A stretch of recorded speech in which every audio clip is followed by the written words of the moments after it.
Just with the physicality that you guys had, I mean, where are you guys at in terms of, I guess, physicality as far as tackling, and how do you get better at that? Yeah, I thought we didn't hold up very well in that respect. I think certainly at times for stretches and all that stuff. I think some of it's from a physical standpoint. I think other times it's just a couple places, a lack of a tackle attempt in some respects, and so you didn't really get into the physical aspect of things. I certainly thought late in the game, just an inability to get the ball carrier on the ground, and what you saw early in the game.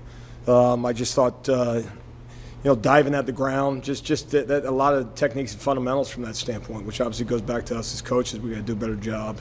And then the tail end, funneling off the tackles and that hasn't been us, but obviously it was us tonight, and we paid the price for it. Jason Kersey. Yeah, Alex, where do you guys go from here? I mean, what's next for you this week after two disappointing performances like that? Yeah. What's the next week going to look like? Yeah, what's next? You throw work at it. So much of any issue that we have, it's simple, but it's not easy. The fix is right there in front of us. Every tackle that was missed tonight is one that has to be made. There's not anything we can do in football that doesn't include finishing a football play, but by tackling the ball carrier, and that was something that was obviously disappointing. So is the fix simple? Yeah. Is it easy? Of course not. But you got to throw work at it. You got to be take an honest evaluation, and not fall into the doom and gloom side of things. We got to look at the video, and we got to get better. But the easy answer, or the simple answer, we got to throw work at it, identify a problem, and we got to be much better next week. Caleb McCurry. Alex, Bookie had some trouble with penalties tonight, and Trey Brown had a costly one down the stretch as well. How much did a lack of discipline kind of come into play tonight?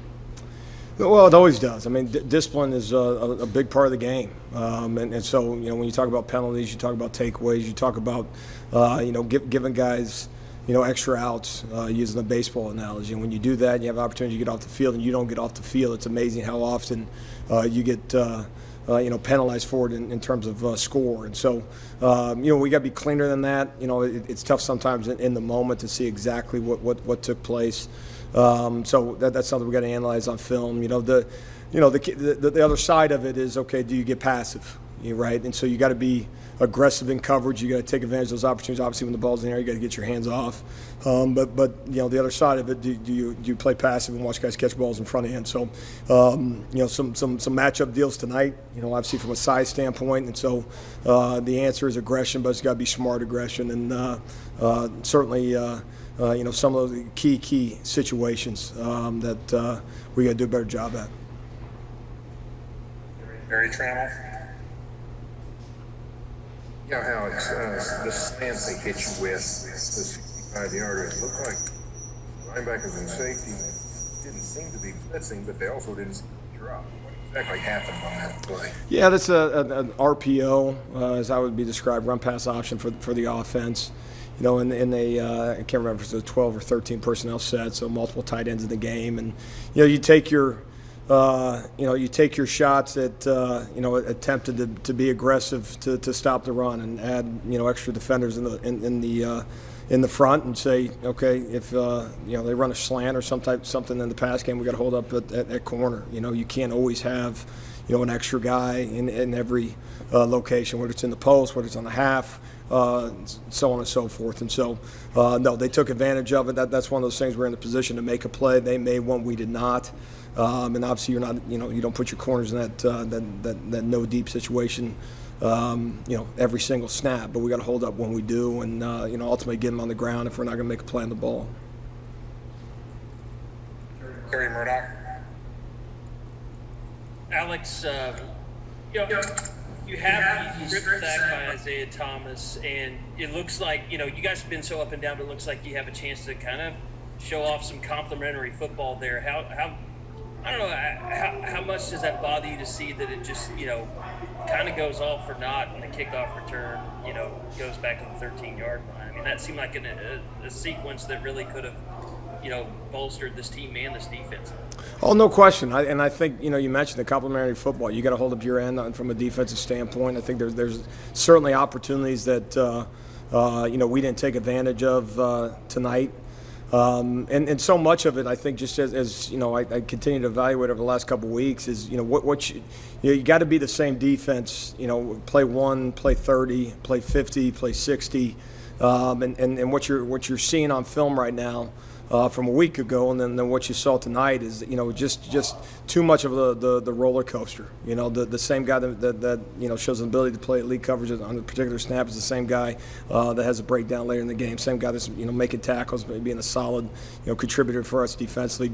Doesn't do so. Opportunities that to get two hands on footballs in the pass game again have a tendency right now for us to not come down with it. And those things in the end, those missed opportunities, continue to hurt us, and so that's something obviously we got to get better at, and just ultimately really disappointing. And again, it comes back to coaching. We got to do a better job with those guys to secure those plays. Thanks, Alex. Brandon Drum. Yeah, Alex. I asked Lincoln earlier if he could sense a frustration with the missed tackles, and it continually happened. Did you sense that, and how did y'all combat that during the game? And do you all, as far as he also said there's depth on the defense, on the back end of the defense. Do you see yourselves possibly giving looks for some of those younger guys down the line, maybe even possibly this week? No, that's something that you'll certainly analyze. Are we playing individual guys too many snaps? That's something that you evaluate every single week. What are positive or negative results?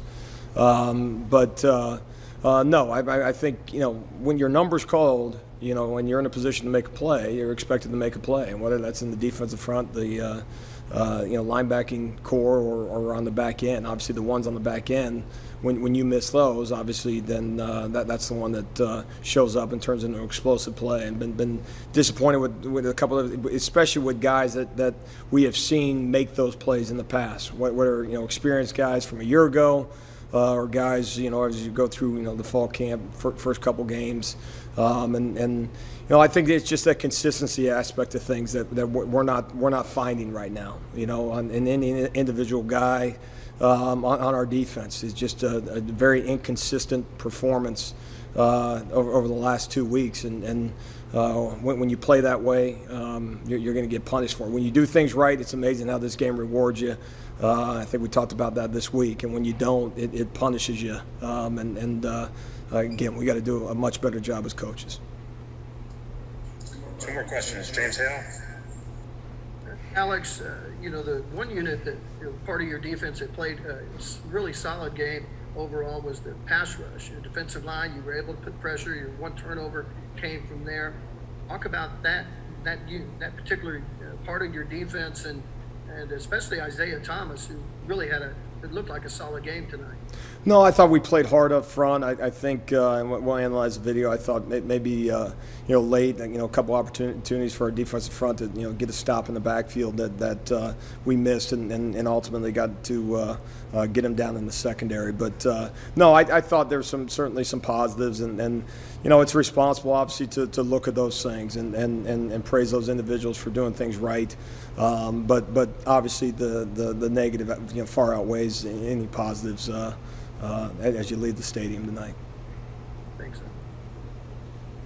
Last question, John Hoover. Thanks, Mike. Hey, Alex, so many college football games, especially at this level, are won in the fourth quarter. How disappointed are you that it's second week in a row that you guys give up double-digit scoring in the fourth quarter and couldn't get off the field, ended up giving up a couple touchdowns? Well, it's one of those things you can talk about till you're blue in the face, and believe me, it's something that we make a huge emphasis of in our program. We talked about finish, not just this week, but certainly was the top of the discussion, coming off of last week. Unfortunately, I got to echo what I said maybe a week ago. Just failing to get these guys to play at a high level for 4 quarters, and that falls on me. And it's something that again, the only quarter you can win a football game is the fourth, It's a tremendous opportunity, again, in Power 5 football, Big 12 football, to have an opportunity to win the game in the fourth quarter. You do so much to put yourself in that situation, and you got to take advantage of it. This is 2 weeks in a row where we haven't and have failed to do those things. And so, you continue to emphasize it. You want to say, let's stop talking about it, to actually go do it, but we got to continue to talk about it. That's what we have to do. But the finish aspect of things will never go away, and it's very difficult to play any high level football through 3 quarters and not do it in the fourth quarter and then come out with a win. And so, no, that's obviously an issue. It's a red flag, waving in the wind, and we got to do a better job as coaches getting our guys to finish.